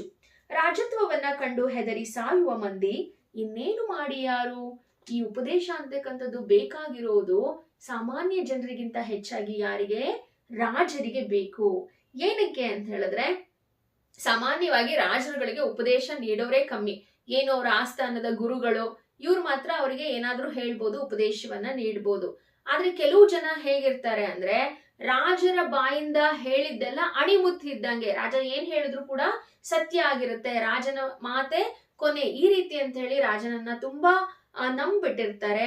ಆ ರಾಜನಪ್ಪ ಏನ್ ಮಾಡ್ಬಿಡ್ತಾನೋ ಏನೋ ಅಂತ ಹೇಳಿ ಅದು ಸರಿ ಇರ್ಲಿ ತಪ್ಪಿರ್ಲಿ ರಾಜ ಏನ್ ಹೇಳಿದ್ರು ಕೂಡ ಅದಕ್ಕೆ ಹೌದು ಹೌದು ಅಂತ ಹೇಗೆ ಒಂದು ಬಸವ ತಲೆ ಅಲ್ಲಾಡ್ಸುತ್ತೋ ಹಾಗೆ ರಾಜ ಹೇಳಿದಕ್ಕೆಲ್ಲ ಸರಿ ಹೌದು ಅಂತ ಹೇಳಿ ಆ ತಲೆ ಆಡಿಸ್ತಕ್ಕಂತಹ ಹೌದು ಬಸವಗಳೇ ಇಲ್ಲಿ ಹೆಚ್ಚಾಗಿದ್ದಾರೆ. ರಾಜತ್ವವನ್ನ ಕಂಡು ಪಾಪ ಜನ ಇನ್ನೇನು ಮಾಡ್ತಾರೆ, ಅಯ್ಯೋ ರಾಜನಪ್ಪ ಅವನೇನಾದ್ರೂ ಮಾಡ್ಕೊಂಡ್ಲಿ, ಸುಮ್ನೆ ಹೂ ಅಂತ ಹೇಳ್ಬಿಡೋಣ, ಇಲ್ಲಾಂದ್ರೆ ನಮ್ಗೇನಾದ್ರೂ ಶಿಕ್ಷೆ ಕೊಟ್ಬಿಟ್ರೆ ಅಂತ ಹೇಳಿ ಹೆದರ್ಕೊಂಡು ರಾಜತ್ವಕ್ಕೆ ಹೆದರಿ ಅವ್ರಿಗೆ ಇಷ್ಟ ಇಲ್ಲ ಅಂದ್ರೂ ಕೂಡ ಅವ್ರು ಏನ್ ಮಾಡ್ತಾರೆ, ಹೌದು ಸರಿ ಅಂತ ಹೇಳಿ ರಾಜನ ಆಜ್ಞೆಯನ್ನ ಪಾಲನೆ ಮಾಡ್ತಾರೆ. ರಾಜ ಅಂದ್ಕೊಂಡಿದ್ದಕ್ಕೆ ಅವರು ಒಪ್ಪಿಗೆಯನ್ನ ಸೂಚಿಸ್ತಾರೆ. ಏನಕ್ಕೆ ಈ ತರ ಆಗುತ್ತೆ ಅಂತ ಹೇಳಿದ್ರೆ, ಯಾವ ವ್ಯಕ್ತಿ ರಾಜ ಮನೆತನದಲ್ಲಿ ಹುಟ್ಟತಾನಲ್ವಾ, ರಾಜ ಮನೆತನದಲ್ಲಿ ಹುಟ್ಟಿದ ತಕ್ಷಣ ಅವ್ರಿಗೆ ಅಹಂಕಾರ ಬಂದ್ಬಿಡುತ್ತೆ. ಅಹಂಕಾರ ಬಂದಾಗ ಅವರ ಪ್ರಕೃತಿ ಹೇಗಿರುತ್ತೆ, ರಾಜ ಮನೆತನದಲ್ಲಿ ಹುಟ್ಟಿದರೆ ಸಾಕು, ಅಹಂಕಾರದಿಂದ ಅವರ ಕಿವಿ ಕಿವುಡಾಗಿ ಬಿಡುತ್ತದೆ. ಓ, ನಾನೊಬ್ಬ ರಾಜನ್ ಮಗ, ನಾನೇ ರಾಜ, ನನ್ಗೆಲ್ಲಾ ಸವಲತ್ತುಗಳಿದೆ, ನನ್ಗೆ ಕೈಗೊಂದಾಳು ಕಾಲ್ಗೊಂದಾಳು, ಎಲ್ ನೋಡಿದ್ರು ಕೂಡ ಐಶ್ವರ್ಯ, ಸಂಪತ್ತು, ಭೂಮಿ ಎಲ್ಲ ಇದೆ ನನ್ನ ಹತ್ರ ಅಂತೇಳಿ ಅಹಂಕಾರ ಬಂದ್ಬಿಡುತ್ತೆ. ಆ ಅಹಂಕಾರದಿಂದ ಅವ್ರ ಕಿವಿ ಕಿವುಡಾಗ್ಬಿಡುತ್ತೆ. ಯಾರು ಏನ್ ಹೇಳಿದ್ರು ಕೂಡ ಅವರು ಕೇಳಿಸ್ಕೊಳಕ್ ಹೋಗಲ್ಲ. ಎಂತ ಬುದ್ಧಿವಾದನಾದ್ರೂ ಹೇಳಿರ್ಲಿ, ಅವ್ನು ಯಾರು, ನನ್ಗೆ ಯಾಕೆ ಹೇಳ್ಬೇಕು. ಸೊ ಈ ರೀತಿಯ ಒಂದು ಮನೋಭಾವ ಅವರಲ್ಲಿ ಬರುತ್ತೆ. ನೀವು ಎಂತಹ ಉಪದೇಶವನ್ನಾದ್ರೂ ಮಾಡಿ ಅವರ ಕಿವಿಗೆ ಅದು ನಾಟೋದೇ ಇಲ್ಲ. ಕೆಲವೊಂದು ಸಾರಿ ಯಾರದ್ದೋ ದಾಕ್ಷಿಣ್ಯಕ್ಕೆ ಉಪದೇಶವನ್ನ ಆಲಿಸಿದ್ರು ಕೂಡ, ಮನೆಯಲ್ಲಿ ಪೋಷಕರ ಬಲವಂತಕ್ಕೋ ಅಥವಾ ಗುರುಗಳ ಬಲವಂತಕ್ಕೋ ಬೇರೆಯವ್ರು ಹೇಳೋದನ್ನ ಕೇಳಿಸ್ಕೊಂಡ್ ಕೂತ್ಕೊಂಡ್ರು ಕೂಡ ಅಲ್ಲಿ ಬಲವಂತವಾಗಿ ಕೂತಿರ್ತಾರೆ ಹೊರತು ಅವರ ಮುಖದಲ್ಲಿ ಯಾವುದೇ ರೀತಿ ಆಸಕ್ತಿ ಇರೋದಿಲ್ಲ. ಅವರ ಮೋರೆಯಲ್ಲಿ ಏನಿರುತ್ತೆ, ಅನಾದರ ಇರುತ್ತೆ. ಅನಾದರ ಅಂದ್ರೆ ಅಗೌರವ. ಏನಕ್ಕೆ ಕೇಳ್ತಾರೆ ಇದನ್ನೆಲ್ಲ, ನಾನು ಯಾಕೆ ಕೇಳಿಸ್ಕೋಬೇಕು ಅಂತಕ್ಕಂತಹ ಅಹಂಕಾರ, ಅಗೌರವ ಇರುತ್ತೆ. ಹೇಗಿರ್ತಾರೆ ಅವರು, ಆನೆಯಂತೆ ಇರ್ತಾರೆ. ಆನೆಯಂತೆ ಅರೆಮುಚ್ಚಿದ ಕಣ್ಣಲ್ಲಿ ನನ್ಗೆಲ್ಲಾ ಗೊತ್ತು, ಯಾರು ನನ್ಗೇನು ಹೇಳೋದೇ ಬೇಡ, ನನಗೆ ಎಲ್ಲಾ ತಿಳಿದಿದೆ ಅನ್ನೋ ಒಂದು ಭ್ರಮೆನಲ್ಲಿ ಇರ್ತಾರೆ. ಆನೆಯಂತೆ ಅರೆಮುಚ್ಚಿದ ಕಣ್ಣಲ್ಲಿ ತನಗೆ ಉಪದೇಶ ನೀಡಬೇಕಾದ್ದು ಏನೂ ಉಳಿದಿಲ್ಲ ಎನ್ನುವಂತಹ ಭಾವವನ್ನ ಅವರು ಹೊಂದಿರ್ತಾರೆ. ಇನ್ನು ಉಪದೇಶ ನೀಡೋದಕ್ಕೆ ಬಂದಿರ್ತಾರೆ ನೋಡಿ ಗುರುಗಳು, ಅಂತವ್ರಿಗೂ ಕೂಡ ಒಂದು ವ್ಯಾಧಿ ಇದೆ. ಏನಂತ ಅನ್ಕೊಂತಾರೆ, ಅಯ್ಯೋ ದೇವ್ರೆ, ಇಂಥವ್ರಿಗೆ ಯಾಕಪ್ಪ ಪಾಠ ಮಾಡೋ ದೌರ್ಭಾಗ್ಯ ನನ್ಗೆ ಅಂತ ಹೇಳಿ ಅವರು ಕೂಡ ನೊಂದ್ಕೊಂಡಿರ್ತಕ್ಕಂತಹ ಉದಾಹರಣೆ ಕೂಡ ಇದೆ. ನಾವ್ ಯಾವಾಗ್ಲೂ ಏನೇ ಉಪದೇಶ ನೀಡ್ತೀವಿ ಅಂದಾಗ ಅದನ್ನ ಒಬ್ರು ಚೆನ್ನಾಗಿ ಕೇಳ್ತಾ ಇದಾರೆ ಅಂದಾಗ ನಮ್ಗೆ ಹೇಳೋದಕ್ ಮನ್ಸ್ ಬರುತ್ತೆ. ಅವ್ರು ಕೇಳ್ತಾನೆ ಇಲ್ಲ, ಅಸಡ್ಡೆ ತೋರ್ತಾ ಇದಾರೆ ಅಂದಾಗ, ಹೋ ಏನಪ್ಪಾ, ಎಂತವ್ರಿಗೆ ಪಾಠ ಮಾಡ್ತಿದ್ದೀನಿ, ಎಂತವ್ರಿಗೆ ಉಪದೇಶ ಮಾಡ್ತಿದ್ದೀನಿ ಅಂತ ಹೇಳಿ ಅನ್ಸಕ್ ಶುರು ಆಗತ್ತೆ. ಹಾಗಾಗಿ ಯಾರು ರಾಜ ಮನೆತನದಲ್ಲಿ ಹುಟ್ಟುತ್ತಾರೋ ಅವ್ರಿಗೆ ಅಹಂಕಾರದಿಂದ ಕಿವಿ ಕಿವುಡಾಗ್ಬಿಡುತ್ತೆ. ನನ್ಗೆ ಎಲ್ಲಾ ಗೊತ್ತು, ನಾನು ಯಾರ ಮಾತನ್ನು ಕೇಳ್ಬೇಕಾಗಿಲ್ಲ ಅನ್ನೋ ಮನೋಭಾವನೆ ಅವರಿಗೆ ಮೂಡುತ್ತೆ. ರಾಜರ ಪ್ರಕೃತಿಯೇ ಹಾಗೆ. ಅಹಂಕಾರದ ದಾಹಜ್ವರ ತಲೆಗಡರಿ ಅವರ ಬಗೆಯಲ್ಲಿ ಕತ್ತಲು ತುಂಬಿರುತ್ತದೆ. ಹಂಗಂತ ರಾಜನಿಗೆ ಎಲ್ಲ ಗೊತ್ತಿದ್ಯಾ? ಖಂಡಿತ ಗೊತ್ತಿಲ್ಲ. ಆತನ ಮನಸ್ಸಿನಲ್ಲಿ, ಆತನ ತಲೆನಲ್ಲಿ ಬರೀ ಏನ್ ತುಂಬಿಕೊಂಡಿರುತ್ತೆ, ಅಹಂಕಾರ ತುಂಬಿಕೊಂಡಿರುತ್ತೆ. ಅಹಂಕಾರದ ದಾಹದ ಜ್ವರ ಅವರ ನೆತ್ತಿಗೇರ್ಬಿಟ್ಟಿರುತ್ತೆ. ಹಾಗಾಗಿ ಅವರ ಮನಸ್ಸಿನಲ್ಲಿ ಯಾವಾಗ್ಲೂ ಕೂಡ ಕತ್ತಲು ತುಂಬಿಕೊಂಡಿರುತ್ತೆ. ಎಲ್ಲಾ ದುಡ್ಡಿನ ಮಹಿಮೆ, ನನ್ನ ಹತ್ರ ದುಡ್ಡಿದೆ, ದುಡ್ಡು ಹೊಂದಿದ್ರೆ ಏನ್ ಬೇಕಾದ್ರೂ ಮಾಡ್ಬೋದು, ಯಾರನ್ ಬೇಕಾದ್ರೂ ಕೊಂಡ್ಕೋಬಹುದು, ಯಾರನ್ ಬೇಕಾದ್ರೂ ಅಡಿಯಾಳಾಗಿ ಇಟ್ಕೋಬಹುದು ಅಂತಕ್ಕಂತಹ ಮನೋಭಾವ. ಯಾಕಪ್ಪ ಅಂತ ಹೇಳಿದ್ರೆ, ದುಡ್ಡು ಅಂತಕ್ಕಂಥದ್ದು ದುರಭಿಮಾನದ ತವರು. ಎಲ್ಲಿ ದುಡ್ಡಿರುತ್ತೋ ಅಲ್ಲಿ ದುರಭಿಮಾನ ಅಂತಕ್ಕಂಥದ್ದು ಹುಟ್ಕೊಳ್ಳುತ್ತೆ. ಹಾಗಾಗಿ ದುಡ್ಡಿನ ತವರು ಮನೆ ಯಾವುದು, ದುರಭಿಮಾನ ಅಂತಾನೆ ಹೇಳ್ಬೋದು. ಇನ್ನ ದುಡ್ಡಿನ ಪೈತ್ಯ ಅಡರಿದವರಿಗೆ, ದುಡ್ಡಿನ ಪೈತ್ಯ ಅಂದ್ರೆ ದುಡ್ಡಿನ ಹುಚ್ಚು, ದುಡ್ಡಿನ ಪಿಶಾಚಿ, ಯಾರಿಗೆ ದುಡ್ಡಿನ ಹುಚ್ಚು ಹಿಡಿಯುತ್ತಲ್ವಾ ಅಂತವ್ರಿಗೆ ಜಗತ್ತೆಲ್ಲ ಕೀಳಾಗಿ ಕ್ಷುದ್ರವಾಗಿ ಕಾಣುತ್ತೆ. ಅಂದ್ರೆ ನಾನೇ ಗ್ರೇಟು, ಓ ಈ ಜಗತ್ನಲ್ಲಿ ಏನು ಇಲ್ಲ, ದುಡ್ಡಿನ ಮುಂದೆ ಎಲ್ಲ ನಶ್ವರ, ದುಡ್ಡೇ ಗ್ರೇಟು ಅಂತ ಹೇಳಿ ಅನ್ಸೋದಕ್ಕೆ ಶುರುವಾಗುತ್ತೆ. ಯಾರಿಗೆ ನನ್ನ ಹತ್ರ ದುಡ್ಡಿದೆ, ನನ್ನ ಹತ್ರ ಜಾಸ್ತಿ ಹಣ ಇದೆ ಅನ್ನೋ ಹುಚ್ಚು ಹಿಡ್ದಿರುತ್ತಲ್ವಾ ಅಂತ ವ್ಯಕ್ತಿಗೆ ಜಗತ್ತು ಕೀಳಾಗಿ ಕಾಣಿಸುತ್ತೆ. ಓ ಏನಾದ್ರೆ ಏನ್ ಹೇಳು, ಈಗಿನ ಕಾಲದಲ್ಲಿ ದುಡ್ಡಿದ್ರೆ ಎಲ್ಲ ಸರಿ ಮಾಡ್ಕೋಬಹುದು ಅನ್ನೋ ಮನೋಭಾವನೆ ಅವ್ರ ಹತ್ರ ಇರುತ್ತೆ. ಅಷ್ಟೇ ಅಲ್ಲ, ರಾಜನಾಗ್ತಕ್ಕಂಥವನಿಗೆ ಅಥವಾ ರಾಜನಾದವನಿಗೆ ಹಣದ ಜೊತೆ ರಾಜ್ಯ ಕೂಡ ಸಿಗುತ್ತೆ. ಇನ್ನ ರಾಜ್ಯ ಅಂತಕ್ಕಂಥದ್ದು ಕೂಡ ಒಂದು ವಿಷ ಇದ್ದ ಹಾಗೆ. ಇನ್ನ ಅಧಿಕಾರದ ಸೋಂಕು ಯಾರಿಗಾದ್ರೂ ತಾಗ್ಬಿಡ್ತು ಅಂತ ಹೇಳಿದ್ರೆ, ಅಧಿಕಾರ ಸಿಕ್ತು ಅಂತ ಹೇಳಿದ್ರೆ ಅವರ ಬುದ್ಧಿನೇ ಮಂಕಾಗ್ಬಿಡುತ್ತೆ. ಯಾರೇನ್ ಹೇಳಿದ್ರು ಕೂಡ ಅವರು ಕೇಳೋದಿಲ್ಲ. ನಾನ್ ರಾಜ, ಅವನ್ ಯಾರು ನನಗೆ ಹೇಳೋದಕ್ಕೆ ಅಲ್ವಾ, ಈ ರೀತಿಯ ಮನೋಭಾವನೆ ಅವರಲ್ಲಿ ಹುಟ್ಟುತ್ತೆ. ಅವರ ಬುದ್ಧಿ ಮಂಕಾಗಿ ತಾನ್ ಹೇಳಿದ್ದೆ ಸರಿ, ತನ್ನ ಮಾತೆ ನಡಿಬೇಕು, ತಾನು ಹೇಳ್ದಂಗೆ ಎಲ್ರು ಕೂಡ ಇರ್ಬೇಕು ಅನ್ನೋ ಅಹಂಕಾರದಿಂದ ಒಳ್ಳೆ ಮಾತುಗಳನ್ನ ಆತ ಕೇಳಿಸ್ಕೊಳ್ಳೋದಕ್ಕೆ ಹೋಗಲ್ಲ. ಹಾಗಾಗಿ ಇಲ್ಲಿ ಏನ್ ಹೇಳ್ತಿದ್ದಾರೆ ಅಂದ್ರೆ, ಇಲ್ಲಿ ಒಬ್ಬ ಮಂತ್ರಿ ರಾಜನಿಗೆ ಉಪದೇಶ ಮಾಡ್ತಿರ್ತಕ್ಕಂಥದ್ದಷ್ಟೇ ಅಲ್ಲ, ಸಾಮಾನ್ಯ ಜನರಾದಂತಹ ನಮಗೂ ಕೂಡ ಇಲ್ಲಿ ಶುಕನಾಸ ಏನ್ ಹೇಳ್ತಿದ್ದಾನೆ, ಇಲ್ಲಿ ನೀತಿ ಬೋಧನೆಯನ್ನ ಮಾಡ್ತಿದ್ದಾನೆ. ನಮ್ ಹತ್ರ ಅಷ್ಟೇ ಹಣ ಬಂದು ಸೇರ್ಕೊಂಡ ತಕ್ಷಣ ನಾವು ದುರಹಂಕಾರಿಗಳಾಗ್ಬಾರ್ದು, ಹಾಗೆ ಆ ಭ್ರಮೆನಲ್ಲಿ ಇರಬಾರ್ದು, ಹಣ ಅಂತಕ್ಕಂಥದ್ದು ಯಾವಾಗ ಬರುತ್ತೆ ಯಾವಾಗ ಹೋಗುತ್ತೆ ಹೇಳೋದಕ್ಕೆ ಆಗೋದಿಲ್ಲ. ಹಾಗಾಗಿ ನಾವು ಹಣ ನನ್ನ ಹತ್ರ ಇದೆ, ಹಣದಿಂದ ಏನ್ ಬೇಕಾದ್ರೂ ಮಾಡ್ಬೋದು ಅಂತಕ್ಕಂಥ ಅಹಂಕಾರವನ್ನ ಇಟ್ಕೋಬಾರ್ದು. ಅದ್ರ ಜೊತೆಗೆ ದುಡ್ಡಿನ ಹುಚ್ಚನ್ನ ಇಡಿಸ್ಕೋಬಾರ್ದು. ದುಡ್ಡಿದ್ರೆ ಏನ್ ಬೇಕಾದ್ರೂ ಸಾಧ್ಯ ಆಗುತ್ತೆ ಅಂತಕ್ಕಂತಹ ಭ್ರಮೆಯಿಂದ ಆಚೆ ಬಂದು ಬದುಕಬೇಕು ಅಂತ ಹೇಳಿ ಈ ಒಂದು ಗದ್ಯದಲ್ಲಿ ಹೇಳ್ತಾ ಇದ್ದಾರೆ. ಮೇಲ್ನೋಟಕ್ಕೆ ಒಬ್ಬ ಮಂತ್ರಿ ರಾಜನಿಗೆ ಹೇಳ್ತಕ್ಕಂಥ ಬುದ್ಧಿವಾದದ ಮಾತುಗಳು ಇವಾಗಿದ್ರು ಕೂಡ ಇದು ಸಾಮಾನ್ಯ ಜನರಿಗೂ ಅನ್ವಯ ಆಗತ್ತೆ. ನಮ್ಮ ಹತ್ರನೂ ಅಷ್ಟೇ, ನಾವು ದುಡ್ಡು ಬಂದಾಗ ಬದಲಾಗೋದ್ ಬೇಡ. ಯಾರಾದ್ರೂ ಬುದ್ಧಿವಾದವನ್ನ ಹೇಳಿದ್ರೆ, ಯಾರಾದ್ರೂ ಸಲಹೆಗಳನ್ನ ಸೂಚನೆಗಳನ್ನ ಕೊಟ್ಟಾಗ ಅವುಗಳನ್ನ ಕಿವಿಗೆ ಹಾಕೋಬೇಕು. ಯಾಕಂದ್ರೆ ಸರ್ವರಿಂದ ಒಂದೊಂದು ನುಡಿಯನ್ನ ಕಲಿತು ಆದವನು ಸರ್ವಜ್ಞ. ಅದೇ ರೀತಿ ಎಲ್ಲರೂ ಹೇಳ್ತಕ್ಕಂತಹ ವಿಷಯವನ್ನ ಕಲ್ತ್ಕೊಂಡಾಗ ನಾವು ಕೂಡ ನಮ್ಮ ಜೀವನದಲ್ಲಿ ಉತ್ತಮ ವ್ಯಕ್ತಿಗಳು ಆಗ್ತೀವಿ. ಇಲ್ಲ ನನಗೆ ಎಲ್ಲ ಗೊತ್ತು ಅನ್ನೋ ಅಹಂಕಾರ ಇತ್ತು ಅಂತ ಹೇಳಿದ್ರೆ ಜನ ಮೇಲ್ನೋಟಕ್ಕೆ ಭಯದಲ್ಲಿ ನಮ್ಮನ್ನ ಮಾತಾಡಿಸ್ತಾರೆ, ಇಲ್ಲ ದುಡ್ಡಿದೆ ಅಂತ ನಮ್ಮನ್ನ ಮಾತಾಡಿಸ್ತಾರೆ ಹೊರತು ನಿಜವಾದ ಪ್ರೀತಿ ಬಾಂಧವ್ಯ ಅಂತಕ್ಕಂಥದ್ದು ಅಲ್ಲಿರೋದಿಲ್ಲ. ಸೊ ಎಲ್ರಿಗೂ ಕೂಡ ಈ ಪಾಠ ಅರ್ಥ ಆಯ್ತು ಅಂತ ಹೇಳಿ ಅನ್ಕೊಳ್ತೀನಿ. ತುಂಬಾ ಫಾಸ್ಟ್ ಆಗಿ ಸ್ವಲ್ಪ ಎಕ್ಸ್ಪ್ಲೇನ್ ಮಾಡಿದೆ ಅಂತ ಹೇಳಿ ಅನ್ಕೊಂತೀನಿ. ಇನ್ನ ಯಾರಿಗಾದ್ರೂ ಈ ಪಾಠದ ಡೀಟೇಲ್ ಆಗಿರ್ತಕ್ಕಂಥ ವಿವರಣೆ ಬೇಕು ಅಂತ ಹೇಳಿದ್ರೆ ಶುಕನಾಸನ ಉಪದೇಶ ಪಾಠ ಇದೆ, ಅಲ್ಲಿ ನೀವು ಮತ್ತೊಂದು ವಿಡಿಯೋ ಇದೆ, ಅಲ್ಲಿ ನೀವು ನೋಡ್ಬೋದು ಅಂತ ಹೇಳಿ ಹೇಳ್ತಾ ವಿಡಿಯೋ ವೀಕ್ಷಿಸಿದ್ದಕ್ಕೆ ಧನ್ಯವಾದಗಳು.